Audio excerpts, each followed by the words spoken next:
dan hati kita, siapalah kita. Dia Tuhan yang besar, Dia Tuhan yang mulia. Dia rela menebus dosa kita semua. Kemuliaan hanya bagi Tuhan, kebesaran hanya bagi Tuhan saja.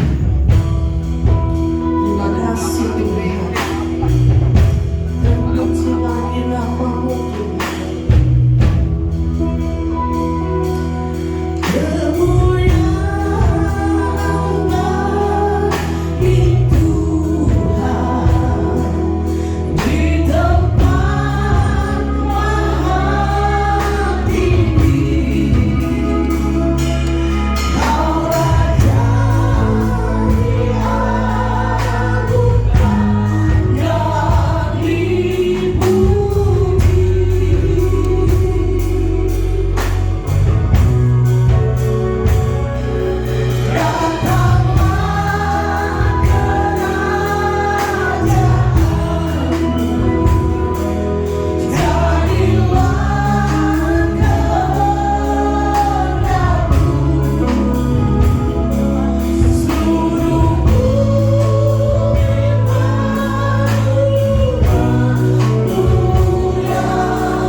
bagi namamu Tuhan.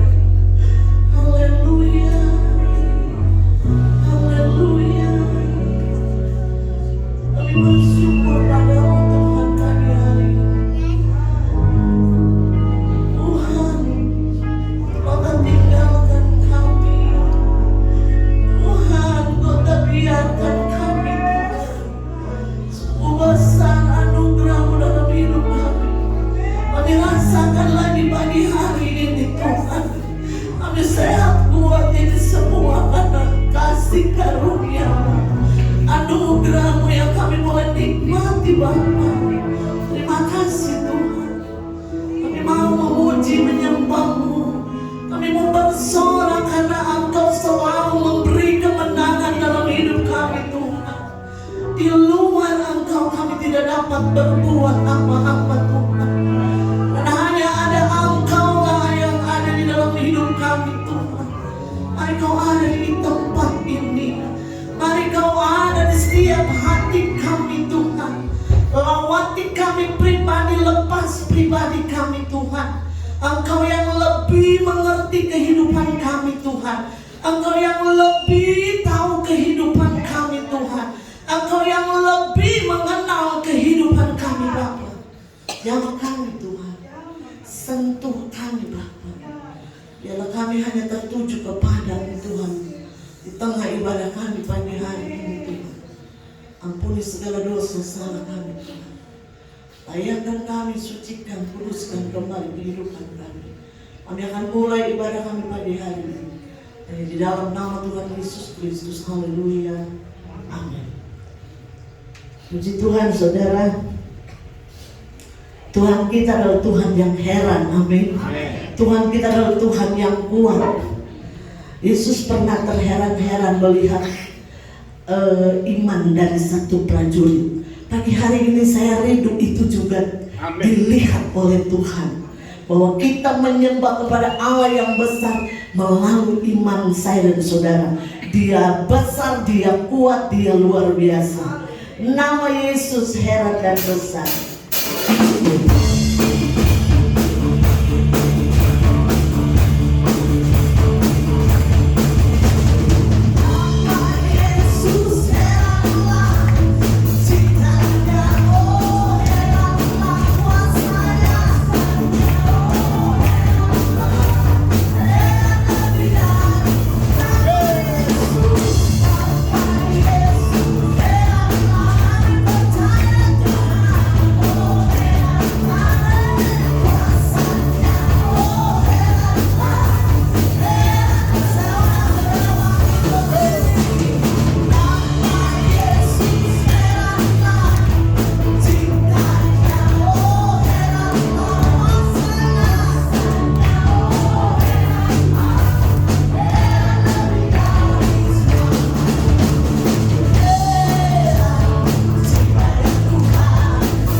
lihat di atas ini belum ada yang ketawa loh.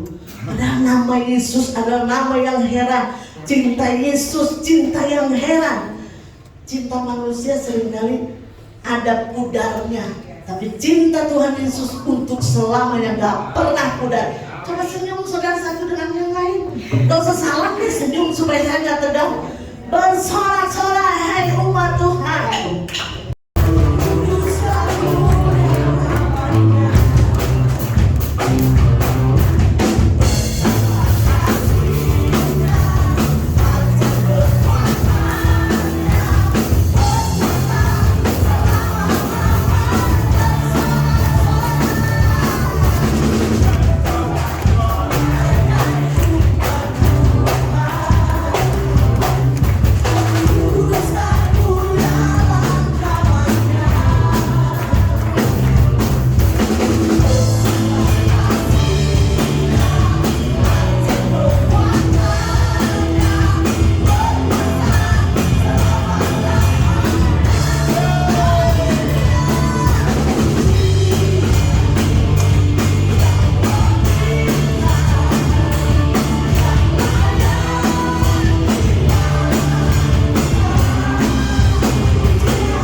Saudara, pagi hari ini saya mengatakan kepada saudara, kita punya gembala yang baik. Dimanapun dan apapun yang terjadi dalam hidup saya dan saudara, Tuhan sanggup menuntun kita semuanya. Tuhan sanggup mengangkat kita lagi. Kita harus percaya kita punya gembala yang baik. Kau gembala yang baik.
Siapa nanti kita untuk dengar firman Tuhan?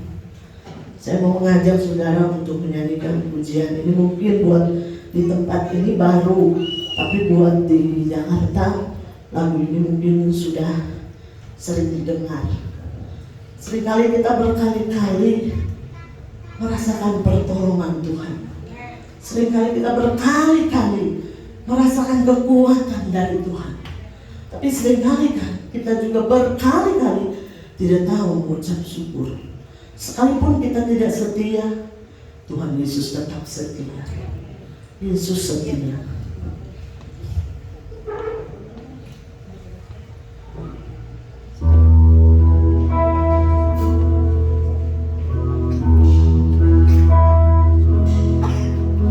Meskipun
kami merasakan hadirat Tuhan, kami dikuatkan.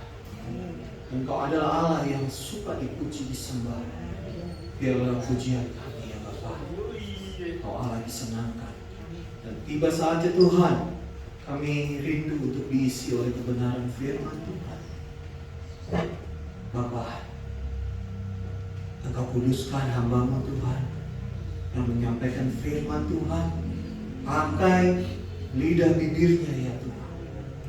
Apa yang Tuhan mau sampaikan, biar Tuhan sampaikan lewat hamba Tuhan dari kebenaran firman Tuhan. Rohani kami perlu dipenuhi, perlu diisi Tuhan oleh firman Tuhan. Sebab itu Tuhan Yesus berfirman-Lah ya Tuhan. Dan kami, Roh Kudus, persiapkan untuk kami duduk dengar, diam, memasang telinga kami, memberikan tanah hati kami untuk ditaburi oleh kebenaran firman Tuhan. Terima kasih Bapa di sorga, terima kasih. Inilah hidup kami Tuhan. Tuhan berfirman bagi setiap kami. Tuhan menjadi jawaban bagi hidup kami ya Bapa.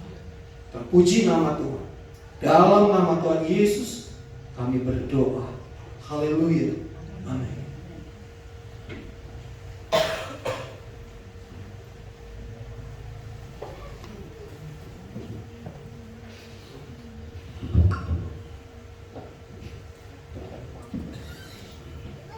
Puji Tuhan, selamat pagi Bapak, Ibu, Saudara yang saya kasihi.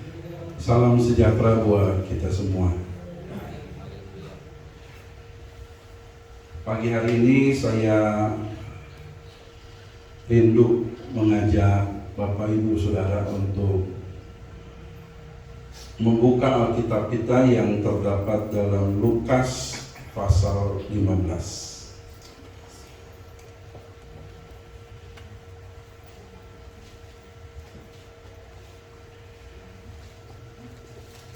Lukas pasal 15 ini sebuah pasal yang unik dan menarik, saudara ya. Karena kalau kita perhatikan isinya, Lukas pasal 15 ini terdiri dari 3 bagian, yaitu 3 perikop. Masing-masing perikop berisi perumpamaan. Dan yang uniknya, yang menariknya di sini, perumpamaan yang pertama yang ada di dalam Lukas pasal 15 adalah perumpamaan tentang domba yang hilang. Selanjutnya, perumpamaan yang kedua dalam pasal 15 ini adalah perumpamaan tentang dirham yang hilang. Dan yang ketiga, pasal 15 mencatat tentang perumpamaan tentang anak yang hilang. Ya, jadi tiga-tiganya berbicara tentang kehilangan. Ya, pertama domba yang hilang, 2 dirham yang hilang, dan yang ketiga anak yang hilang. Ya. Dan yang paling populer di antara ketiga perumpamaan ini, kita sama-sama tahu tidak lain dan tidak bukan perumpamaan tentang anak yang hilang. Ya. Saya mau mengajak saudara untuk kita melihat, memperhatikan, mempelajari, merenungkan apa yang ditulis di dalam Alkitab tentang perumpamaan anak yang hilang.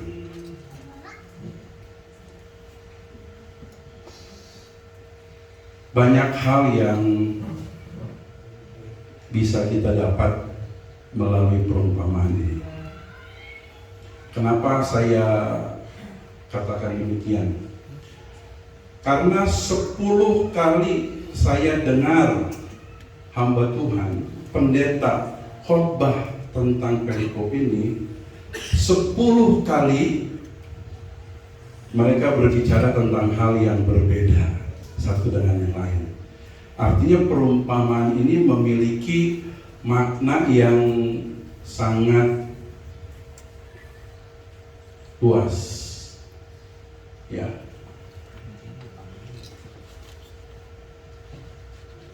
Tentang ketersesatan, Dulu saya pernah sampaikan sama jemaat di sini.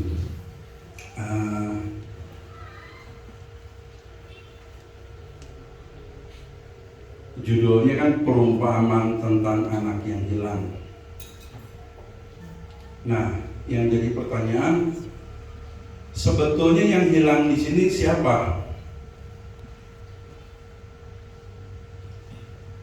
Pasti rata-rata kita akan menjawab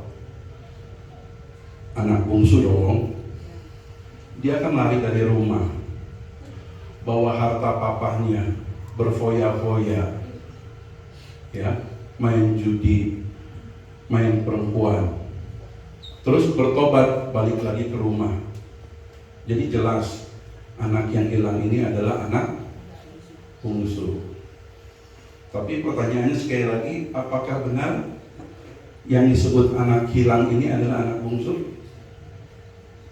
Kalau kita baca di bagian-bagian akhir perumpamaan ini, saudara, ya, mulai ayat 25 sampai ayat yang terakhir, hampir setengah dari perumpamaan ini menceritakan tentang anak sulung yang marah, nggak terima adiknya balik lagi dan papanya terima dia. Nah, itu sebabnya pertanyaan tadi muncul, yang hilang ini sebenarnya siapa? Anak yang sulung juga hilang loh. Hilang apa? Hilang rasa. Dia udah nggak ada belas kasihan lagi sama adiknya. Ya. Yang ada hanya penghakiman. Itu sebabnya kalau kita merefleksikan perumpamaan ini dalam kehidupan kita, kebanyakan orang Kristen bukan hanya seperti anak bungsu, tapi anak sulung. Kita merasa kita lebih baik, ya. Ujung-ujungnya kita menghakimi, si ini begini, si itu begitu. Itu tipikal anak sulung tuh. Mestinya gini tuh. Kan firman Tuhan bilang, pakai firman Tuhan. Itu anak sulung. Yang hilang siapa? Anak sulung hilang perasaan, hilang rasa, hilang belas kasihan, hilang pengampunan. Kepada siapa? Kepada adiknya. Ya. Jadi Pak Gideon mau khotbah tentang apa? Tunggu dulu ya. Katanya storyteller yang baik itu membuat pendengar jadi penasaran. Mudah-mudahan saudara penasaran. Ini apa yang saya mau sampaikan. Oke, ya, kita lihat di sini klimaks, ya, atau puncak dari perumpamaan ini rata-rata kita sepakat ada di ayat 20, ya. Kita baca. Ini klimaksnya nih saudara. Kalau di film ini, kalau di sebuah film itu kayaknya sebuah apa ya, momen yang special moment di sini ya. Oke, saya bacakan ya. Maka saya nggak ajak saudara baca semua ya. Saya yakin betul nggak ya? Udahlah, yakinin aja. Saya yakin saudara tahu ceritanya ya. Amin. Saya jarang mau nanya sama jemaat, amin? Betul? Ya, baru pagi ini, amin? Karena kenapa? Kalau orang bilang amin, jangan dipaksa. Nggak enak kalau amin dipaksa. Kalau sendiri rasa tersentuh, terberkati, amin. Yang bos ditanya, amin? Gitu kan. Jadi lupa lagi tuh. Ya, ayat 20. Jadi saya nggak akan bacakan keseluruhan, kita langsung baca ayat 20. Maka bangkitlah ia dan pergi kepada bapaknya. Ketika ia masih jauh, ayahnya telah melihatnya. Lalu tergeraklah hatinya oleh belas kasihan. Ayahnya itu berlari mendapatkan dia, lalu merangkul dan mencium dia. Aduh, saudara. Kalau kita bayangkan, saudara, peristiwa ini, atau katakanlah kalau bagian ini ya dibikin film, pasti saudara, Ini bagian yang paling sedih. Ya, ketika anak bungsu ini bangkit dan pergi kepada bapaknya, ketika ia masih jauh, ayahnya melihatnya. Apa ayahnya berdiam diri atau nunggu si bungsu datang?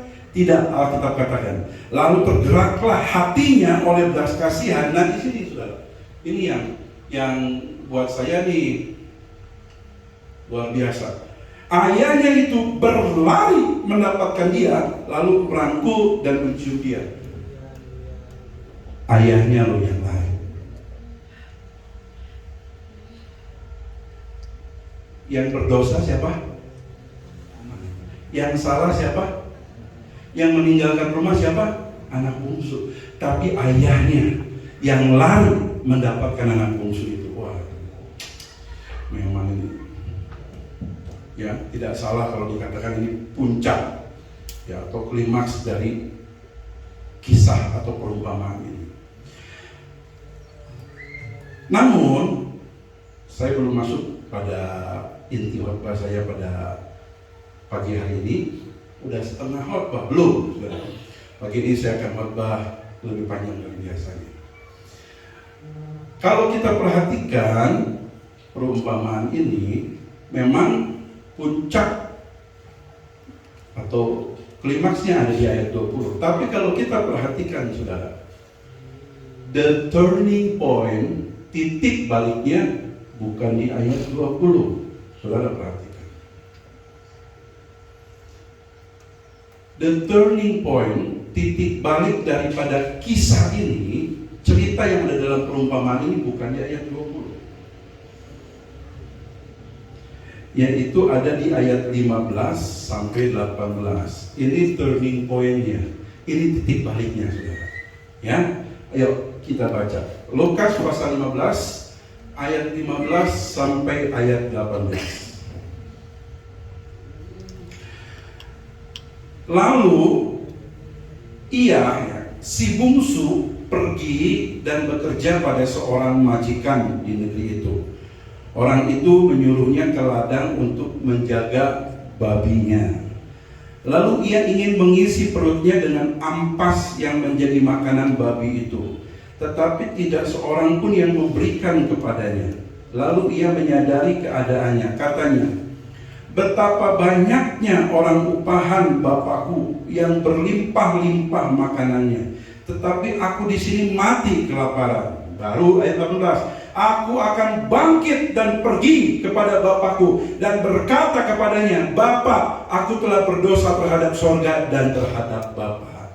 Titik balik yang ada di dalam peristiwa perumpamaan ini adalah mulai ayat 15 sampai ayat 18. Ketika si bungsu ini ada di dalam kandang babi. The turning point-nya ada di kandang babi. Ini penting buat kita.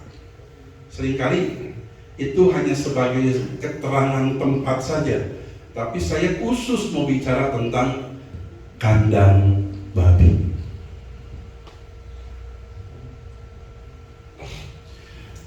Kandang babi adalah salah satu tempat terkotor, terburuk. Oh Pak Gideon tahu sih? Iya, saudara. Ya, saya pernah lihat yang namanya kandang sapi itu di belakang tuh di blok apa. Kalau saya jalan kaki dulu, sekarang jarang ya. Saya jalan pagi keluar komplek. Dulu sering. Ya, kadang-kadang saya ke Gunung Kasur, saya lewat kampung blok apa ya, blok J ke belakang situ ada pintu, saya lewat situ, di situ saya lewat kandang sapi.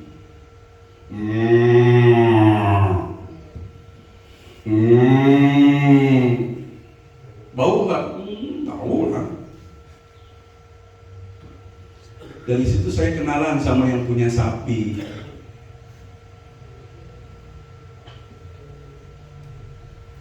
Ibu jual susu sapi? Oh iya, kok kalau beli susu sapi jangan di mana-mana, beli di sini. Tapi saya ngomongnya pakai bahasa Sunda. Biar apa? biar. Nah, itu memang ternyata sudah keluar nih, sudah populer istilah itu. Jadi orang yang jualan di tempat-tempat wisata itu ada dua harga, ya, harga buat tamu dan harga buat orang lokal. Nah, kalau saya pakai bahasa Sunda, jadinya yang keluar harga lokal. Saya suka beli susu di situ, murni asli. Saudara mau? Saya antar. Kandang kambing saya pernah lihat. Kandang babi pernah di Manado, banyak kandang babi. Kalau keluarga yang lumayan, punya banyak duit, rata-rata mereka punya kandang babi. Saya lihat kandang babi, aduh saudara, crowded. Makanya saya katakan kandang babi itu satu tempat yang terkotor yang ada. Tapi perlu jadi catatan penting dalam peristiwa ini, yang seringkali juga lupa saudara. Ya, Yesus dan berbicara tentang perumpamaan dengan memakai cerita kandang babi. Yesus orang apa, saudara? Yahudi. Murid-murid Yesus orang apa? Yahudi. Nggak ada yang orang Mesir, orang Arab, nggak ada. Sebagian besar pengikut Yesus orang apa? Orang Yahudi. Orang Yahudi itu haram babi sampai hari ini, ya. Jadi kalau dilihat dari background historis, background sejarah, kita sama saudara kita sama.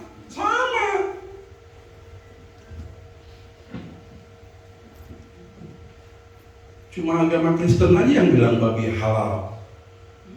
Ya.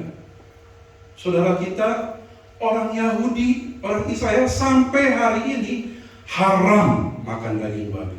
Yang jual daging babi di Israel itu orang-orang Rusia. Ya. Orang Rusia. Dan itu dijauhin loh saudara. Oh, mereka jijik sekali saudara. Nah, bayangkan tentang perumpamaan ini. Ya. Jadi artinya si anak bungsu ini masuk ke satu tempat yang betul-betul udah kotor, hina. Satu keadaan yang paling menderita. Waktu di mana? Waktu di kandang babi. Makanya saya katakan the turning point, titik balik daripada cerita ini terjadi di mana? Di kandang babi. Kandang babi ini menjadi tempat yang spesial dalam perumpamaan ini, saudara.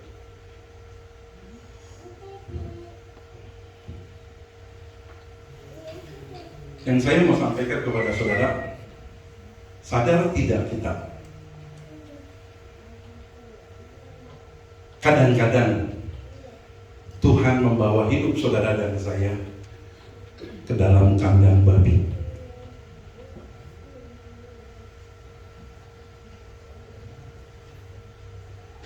Satu tempat yang betul-betul membuat kita menderita, susah. Kita nggak tahu mau ngapain lagi. Saya mau bilang itu kandang babi juga. Ya. Bukan saya mendramatisir, bukan saudara. Saya ambil dari perumpamaan ini, makanya muncul saudara. Ya, buat kalau orang akademis tuh udah dikasih judul nih saudara. Apa? Teologi kandang babi. Betul. Ada nilai firman Tuhan yang di sini kandang babi, saudara. Amin.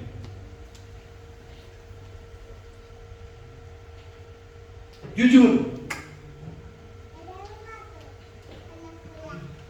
pernahkah saudara mengalami itu? Tuhan izinkan saudara masuk dalam kandang babi.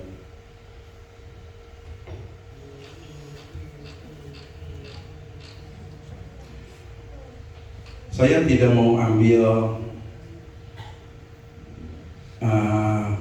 kesaksian dari orang lain, ya. Saya nggak mau coba kesaksian orang lain. Di sini ada papa saya, ya. kami keluarga ngalamin. Mungkin papi nggak tahu, tapi sekarang saya sadar apa yang kita alami adalah kandang babi.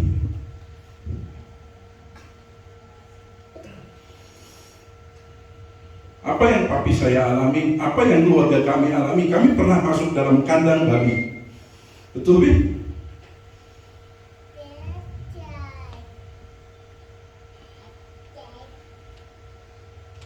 Tuhan memang gak pernah rancangkan kita masuk ke hal-hal buruk.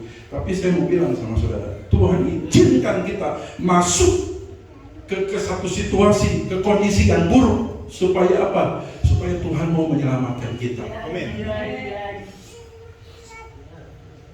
Lewat rangkaian peristiwa kehidupan saya yang saya pernah lewati namanya kandang babi itu, saya rasakan saat ini. Walaupun Tuhan nggak angkat, nggak pulihkan kami seperti dulu, tapi buat kami apa yang ada sekarang ini sudah lebih dari cukup.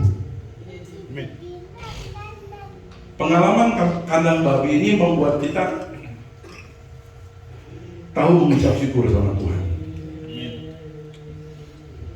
Ya. Banyak orang bertobat ketika dia ada di dalam kandang babi. Betul. Saya tidak mendramatisir. Saya bukan supaya pengalamannya. Kami udah pernah masuk kandang babi.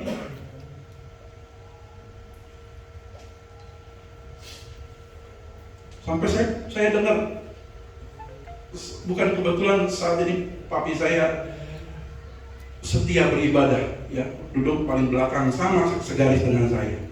Saya dengar dengan kuping saya, papi saya dulu berpuluh-puluh kali dia bilang, Denny, papi gak gila, gua udah bagus.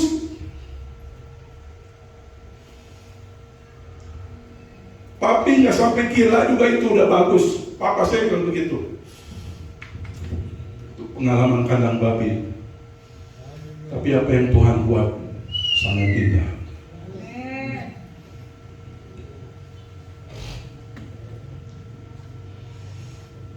Saya nggak mau menghakimi papa saya, ya. Saya nggak tahu.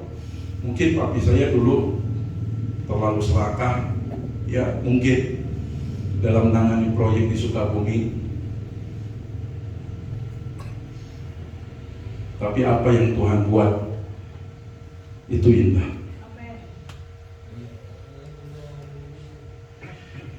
Ada satu quotes yang saya suka banget dan saya pernah posting di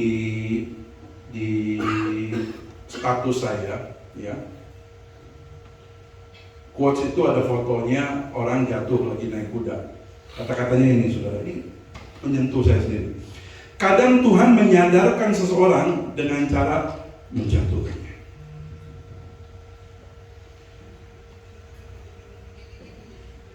Kita sombong. Orang sombong itu susah untuk disadarkan. Betul, saudara.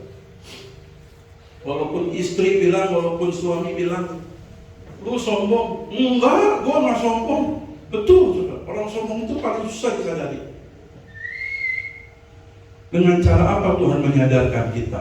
Dengan cara apa Tuhan membuat kita menjadi rendah hati? Dengan cara pengalaman kandang babi, saudara.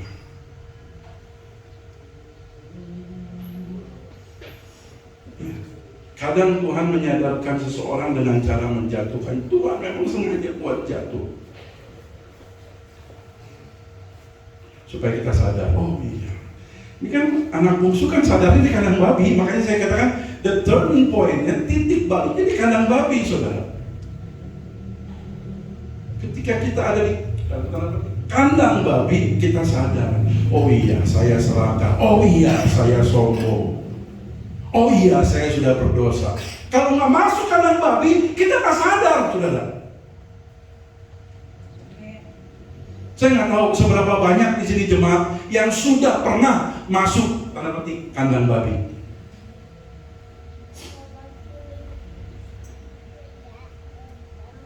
Memang jujur, Kalau mau cerita, itu sebuah pengalaman yang sangat nggak enak. Jujur, tanya, enak nggak?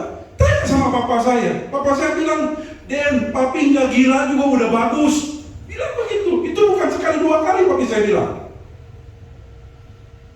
Dan sampai saat ini papa saya tetap ada karena Tuhan Yesus. Karena apa? Karena kandang babi. Mari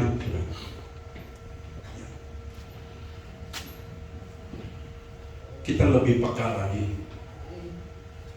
akan setiap kondisi hidup kita. Kalau kita peka dengan setiap kondisi hidup kita, kita bisa tahu, kita bisa menyadari apa yang Tuhan mau dalam kehidupan kita. Bukannya menyalahkan Tuhan, saudara. Paling nggak boleh itu, saudara, yang namanya nyalahin Tuhan. Emang siapa kita? Siapa kita? Sombong amat mau nyalahin Tuhan.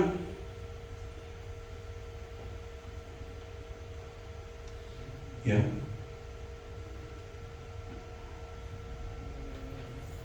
Roma 8 ayat 28. Akhirnya saya lari ke ayat emas saya ini. Kenapa saya katakan ayat emas? Ini ayat yang selalu jadi pegangan saya, ya, jadi kekuatan saya. Roma 8 ayat 28. Jadi ayat penutup ya.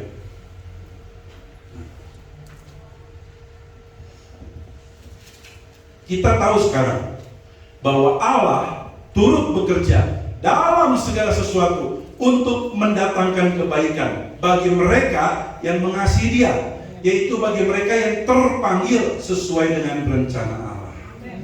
Kita tahu sekarang firman Tuhan katakan bahwa Allah turut bekerja dalam segala sesuatu. Bukan hanya turut bekerja dalam hal-hal baik saja. Bukan hanya turut bekerja ketika kita diberkati. Bukan hanya Allah turut bekerja ketika kita dapat cuan. Bukan hanya turut bekerja ketika kita dapat kantau, dapat proyek. Tidak. Allah pun turut bekerja ketika kita di dalam kandang babi. Tuhan membentuk kita, saudara, menjadi anak-anak Tuhan yang tangguh, tough, kuat, bukan cengeng.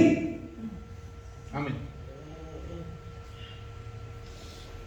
Saya yakin, saya bukan mau promosiin atau ngangkat-ngangkat keluarga kami, enggak. Tapi saya yakin setelah keluar dari kandang babi, kami, papa saya lebih kuat. Amin.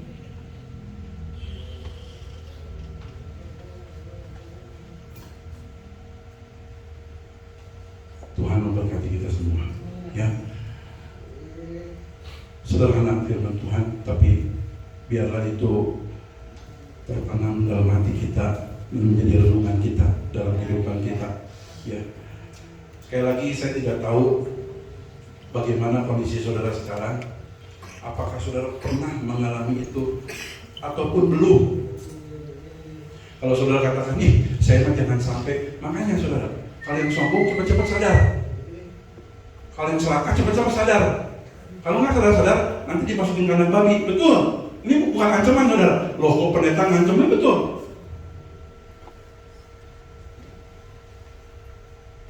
Ya, jadi jangan tunggu pengalaman seperti itu. Kalau yang belum, kalau yang sudah, coba ingat lagi, ada campur tangan Tuhan di situ. Atau barangkali ada di antara saudara saat ini yang sedang ada dalam kandang babi. Bersyukur sama Tuhan. Apapun yang Tuhan buat dalam kehidupan kita, itu yang terbaik buat kita. Tuhan gak pernah salah, saudara. Amin. Yang sering salah itu kita. Betul. Tuhan mah gak pernah salah. Sekali. Enggak. Tuhan gak pernah salah.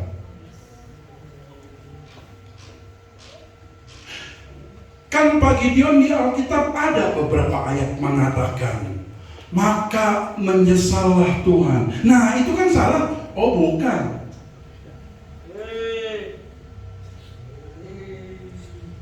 Tuhan Tuhan nggak pernah menyesal menciptakan manusia. Tidak. Yang salah manusianya. Ketika Tuhan sudah membuat segala sesuatu menjadi baik, kalau istilah bahasa Sunda, hor, teningkil, hor itu apa ya? Kok, ya. Itu cuma ada di bahasa Sunda, ya. Hor, teningkil, nah itu. Maka menyesallah Tuhan, bukan sama sekali Tuhan salah atau keliru, bukan. Apa yang Tuhan buat itu benar, tapi yang membuat menjadi salah adalah manusia itu sendiri. Ya makanya jangan sombong, saudara, jangan sombong, jangan sok tahu, sok pintar. Ingat saudara, ya kadang-kadang orang kalau udah sok pintar tuh udah kelewat batas. Udah orang sok pintar tuh merasa dia jadi paling pintar. Enak aja saudara. Emang saudara pikir saudara paling pintar di dunia? Ya, rancangan Tuhan bukan rancangan manusia. Jalan Tuhan bukan jalan manusia. Ya, itu sebabnya ketika kita mulai tinggi hati, kita sombong, kita serakah, kita anak Tuhan, Tuhan bawa kita ke dalam kandang babi dulu, saudara, supaya kita sadar. Ya. Tuhan memberkati kita semua. Kita akan sama-sama bangkit berdiri. Kita siapkan hati kita untuk menerima perjamuan kudus. Ya. Terima kasih Pak Yunus yang sudah share, berbagi kesaksian. Sebetulnya kesaksian Pak Yunus ini panjang, ya. Dan beberapa waktu lalu Pak Yunus juga pernah menyampaikan firman Tuhan. Saya juga lupa, ternyata waktu gereja di atas, ya. Gereja di bawah, Pak Yunus baru kali ini masuk. Terima kasih. Walaupun hanya singkat, tapi saya yakin apa yang disampaikan tadi sudah cukup buat kita, ya. Kita angkat satu pujian saat ini.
Sebelum kami menerima perjamuan kudus, kami mengucap syukur untuk firman-Mu yang sudah mengingatkan kami, Tuhan. Ada saatnya Tuhan mengizinkan kami masuk ke dalam kandang babi, Tuhan. Supaya kami belajar untuk senantiasa mengucap syukur.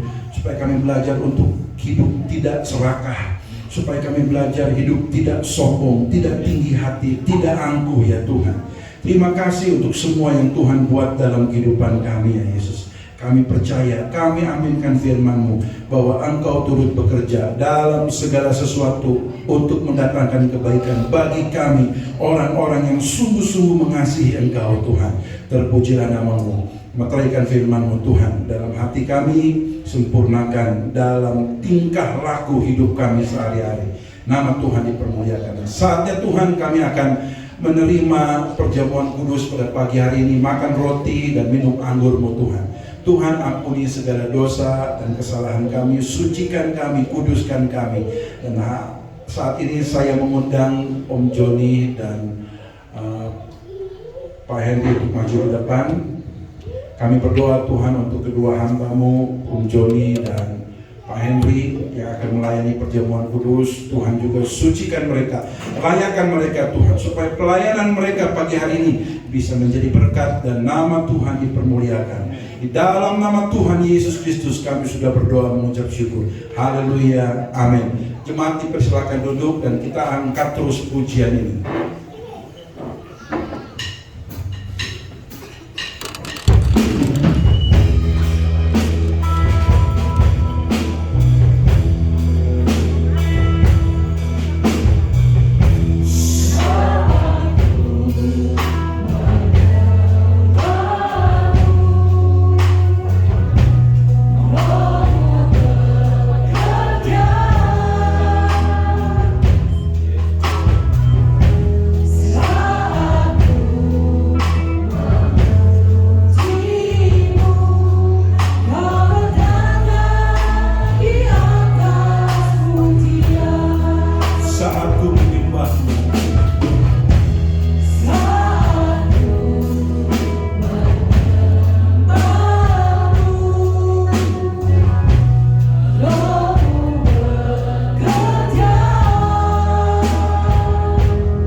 akan kehadiran-Mu Tuhan. Saya membuka kesempatan saudara membuka tutup anggur terlebih dahulu. Pak Henry, persilakan dulu. Ya. Kalau ada yang sulit dibuka, boleh angkat tangan, nanti ditukar.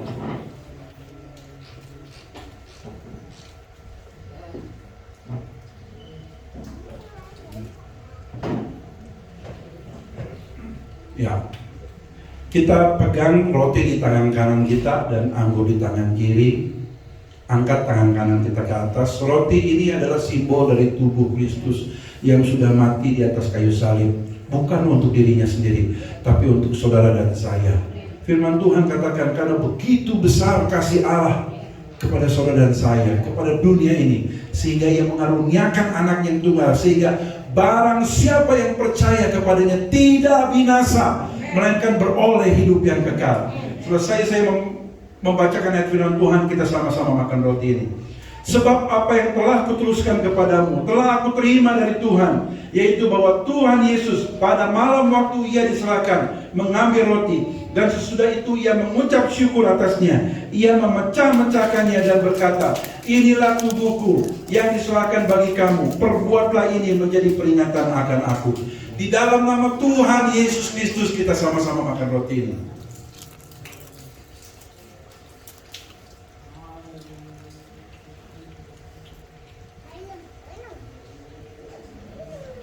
Pegang anggur di tangan kanan dan angkat agak ke atas. Tidak perlu terlalu atas supaya tidak tumpah. Anggur ini adalah simbol dari darah Kristus yang sudah tercurah di atas kayu salib untuk menyucikan dosa saudara dan saya. Mohon tunggu dulu. Mohon, air, maaf sudah berjalan.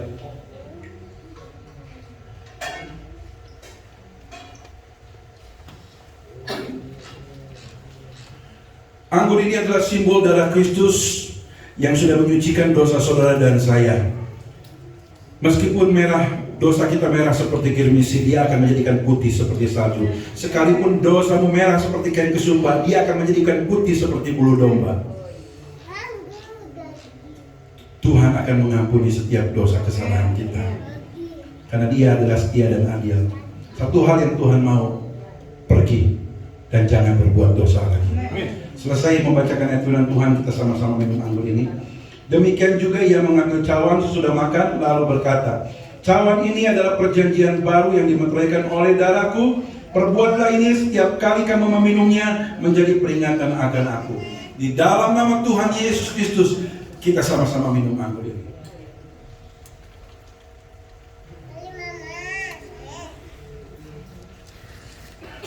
Masing-masing kita mengucap syukur kepada Tuhan.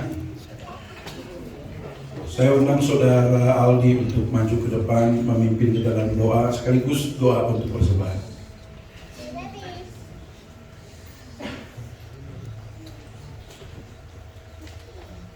Mari kita tundukkan kepala kita. Maha besar Tuhan Allah, kami bersyukur di pagi hari ini kami sudah kembali lagi memperingati kematian Tuhan atas kami, kemurahan Tuhan, kebaikan Tuhan, dan kasih setia Tuhan itu kami sudah rasakan. Di pagi hari ini Tuhan, kami para pemuji-pemuji-Mu, jemaat Tuhan di tempat ini bersyukur atas firman yang sudah mengenyangkan kami, membekali kami, dan memperlengkapi kami. Terima kasih Tuhan. Dan kami akan ambil bagian untuk memberi bagi pekerjaan Tuhan di tempat ini. Besar kecilnya Engkau yang memberkati. Terima kasih Tuhan Yesus. Ini yang menjadi doa kami bersyukur di dalam